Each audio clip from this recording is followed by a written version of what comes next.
Ci sono persone che dormono, ma il loro sonno non riesce più a diventare recupero profondo. Persone che si concedono delle pause, ma continuano internamente a restare mobilitate.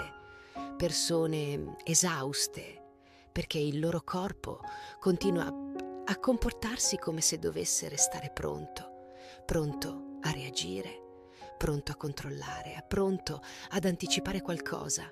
E col tempo il corpo perde fluidità, perde ritmo, perde silenzio, come se il sistema nervoso avesse smesso di fidarsi del riposo. Non è sempre ansia evidente, a volte è molto più sottile, una tensione di fondo, una vigilanza continua, la sensazione che il corpo non si spenga mai del tutto. Ed è qui che entriamo in una parte molto profonda delle neuroscienze dello stress, perché lo stress cronico non modifica solo l'umore, può modificare il modo in cui il corpo percepisce il mondo. Oggi sappiamo che il cervello non si limita a reagire alla realtà, la anticipa. Molti neuroscienziati parlano infatti di cervello predittivo, un cervello che sulla base delle esperienze vissute prova continuamente a prevedere ciò che accadrà dopo. E se per troppo tempo hai vissuto pressione, incertezza, ipercontrollo, instabilità emotiva, conflitto, sovraccarico, allerta continua, il sistema nervoso può iniziare a costruire una previsione costante della minaccia. Non serve più un vero pericolo, il corpo comincia ad aspettarselo. Ed è qui che il mondo cambia biologicamente, perché il corpo non percepisce più il riposo come sicurezza, lo percepisce come vulnerabilità. Stephen Porges, creatore della teoria polivagale, usa il termine neurocezione per descrivere questo processo. La neurocezione è il modo in cui il sistema nervoso scansiona continuamente l'ambiente alla ricerca di segnali di sicurezza o pericolo, ancora prima del pensiero cosciente. Il corpo osserva continuamente toni di voce, microespressioni, ritmi relazionali, solitudine, pressione sociale, incertezza, imprevedibilità, e decide biologicamente se può rilassarsi oppure no. Questo è uno dei punti più importanti da comprendere. Lo stress non è soltanto una sensazione psicologica, è una risposta biologica completa. Quando il cervello percepisce una minaccia reale o simbolica, attiva il sistema nervoso simpatico e l'asse dello stress, cioè quel circuito che coinvolge cervello, ormoni e ghiandole surrenali. Il corpo rilascia sostanze come adrenalina e cortisolo, il battito accelera, i muscoli si preparano, l'attenzione si restringe. L'organismo entra in modalità sopravvivenza e questo in sé non è sbagliato, anzi, nel breve periodo è una risposta intelligente. Il problema nasce quando il corpo non riesce più a tornare davvero alla quiete. Il corpo allora resta acceso e un corpo sempre acceso consuma energia, si irrigidisce, si affatica, perde flessibilità. Qui entra in gioco un concetto fondamentale studiato nelle neuroscienze e nella medicina dello stress, il carico allostatico. L'allostasi è la capacità del corpo di adattarsi ai cambiamenti. Il carico allostatico, invece, è il prezzo che il corpo paga quando deve adattarsi troppo spesso, troppo a lungo. È come se il sistema interno continuasse a correggere la rotta senza mai arrivare in porto. All'inizio il corpo compensa e poi si sovraccarica, poi inizia a mandare segnali, stanchezza, dolori diffusi, tensione muscolare, digestione alterata, sonno disturbato, sensazione di pesantezza, maggiore vulnerabilità, recupero più lento. Non significa che ogni dolore venga dallo stress e non significa che lo stress sia l'unica causa dell'infiammazione, ma significa che stress cronico e infiammazione possono parlarsi e lo fanno attraverso il sistema immunitario. In condizioni normali, il cortisolo aiuta anche a regolare l'infiammazione. È come un messaggero che dice al corpo: abbiamo reagito, ora possiamo spegnere l'allarme. Ma quando lo stress diventa prolungato, alcune cellule possono diventare meno sensibili al segnale del cortisolo. È un fenomeno chiamato resistenza ai glucocorticoidi. In parole semplici, il corpo continua a ricevere il messaggio, ma lo ascolta meno. E se il segnale che dovrebbe calmare l'infiammazione diventa meno efficace, la risposta infiammatoria può restare più attiva del necessario, come un allarme che continua a suonare anche dopo che il pericolo è passato. La ricerca su stress cronico, sistema immunitario e infiammazione mostra proprio questo. Lo stress prolungato può alterare la regolazione immunitaria e rendere più difficile per il corpo spegnere alcuni processi infiammatori.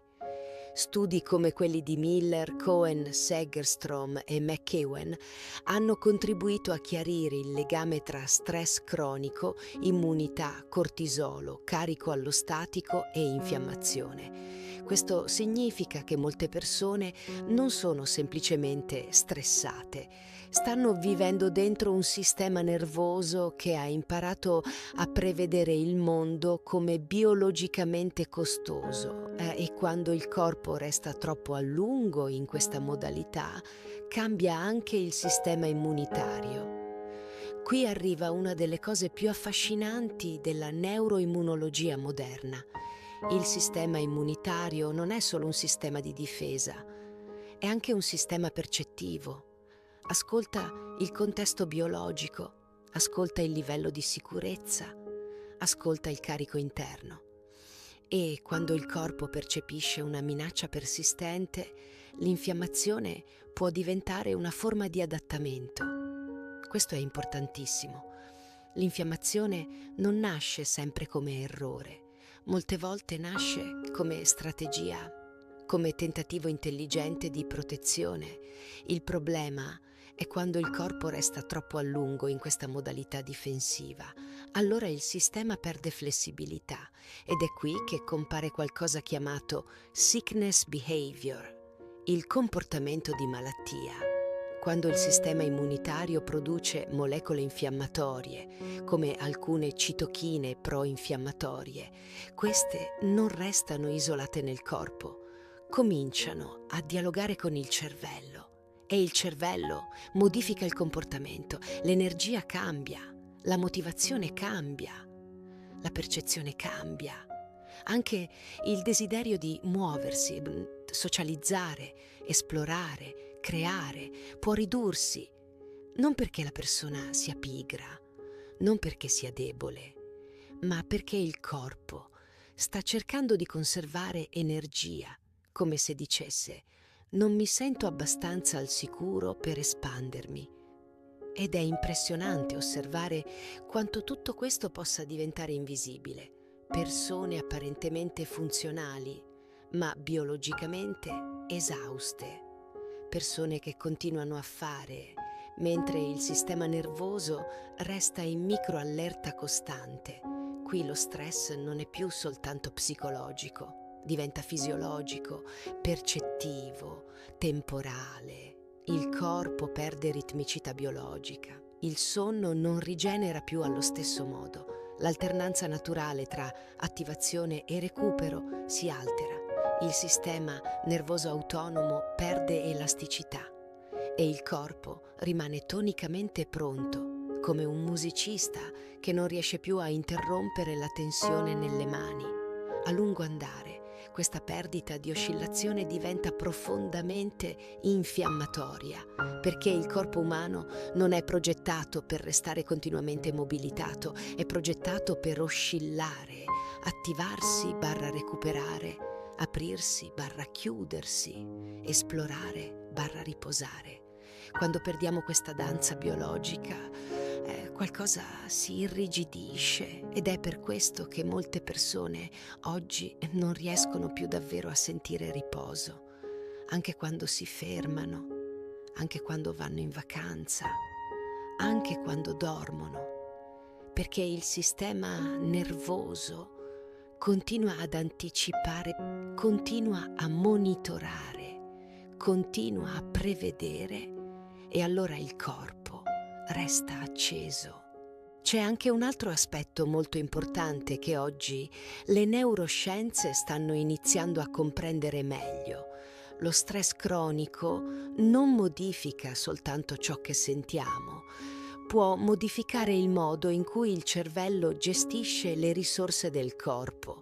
Alcuni ricercatori, come Lisa Feldman Barrett, parlano del cervello come di un sistema che amministra continuamente un vero e proprio budget corporeo. Il cervello calcola costantemente quanta energia spendere, quanta conservare, quanto mobilitare il corpo, quanto lasciarlo recuperare. E quando il sistema nervoso vive troppo a lungo in condizioni percepite come costose, pressione continua, iperstimolazione, incertezza, sovraccarico cognitivo, instabilità, il cervello può iniziare a diventare più conservativo, come se dicesse: non posso permettermi di spendere troppa energia.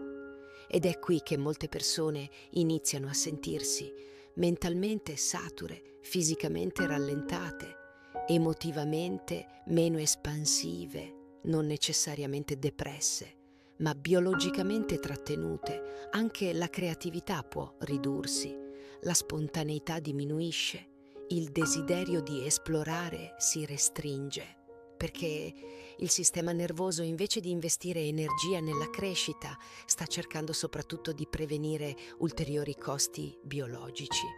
E questo è molto diverso dal modo in cui normalmente immaginiamo lo stress, non come un'esplosione improvvisa, ma come un lento consumo invisibile della flessibilità interna. A volte il problema non è che il corpo sente troppo pericolo, è che smette lentamente di riconoscere sicurezza. Ed è una differenza enorme, perché una persona può trovarsi finalmente in un ambiente tranquillo, ma il sistema nervoso continuare comunque a prevedere tensione. È qui che il corpo smette di vivere davvero nel presente. Non reagisce solo a ciò che sta accadendo, reagisce a ciò che ha imparato ad aspettarsi. E più questa previsione si consolida, più il mondo può iniziare a sembrare inconsciamente faticoso, intenso, biologicamente costoso. Per questo, in molte persone, la guarigione non passa solo dalla riduzione degli stimoli esterni, passa anche dal riapprendere gradualmente la possibilità della sicurezza, non come concetto mentale, ma come esperienza biologica reale. Quindi la domanda più profonda è: come posso insegnare al mio corpo che adesso può spegnere l'allarme? Perché il corpo non si calma solo perché glielo ordiniamo.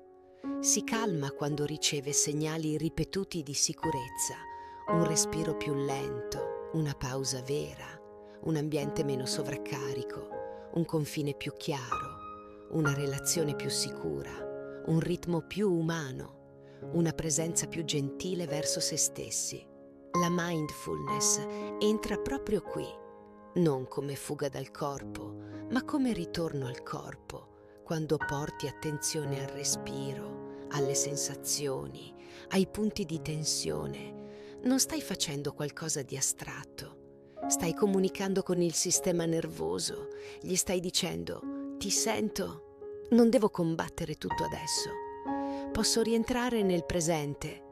Jon Kabat-Zinn ha scritto che la vita si dispiega solo nei momenti, e questo è profondamente vero anche per il corpo, perché il corpo non guarisce nel futuro, non si regola nel passato, può iniziare a ritrovare equilibrio solo qui, in questo respiro, in questo istante. in questo piccolo spazio in cui smettiamo, anche solo per pochi secondi, di vivere come se qualcosa dovesse sempre inseguirci. La mindfulness qui non è semplicemente una tecnica di rilassamento.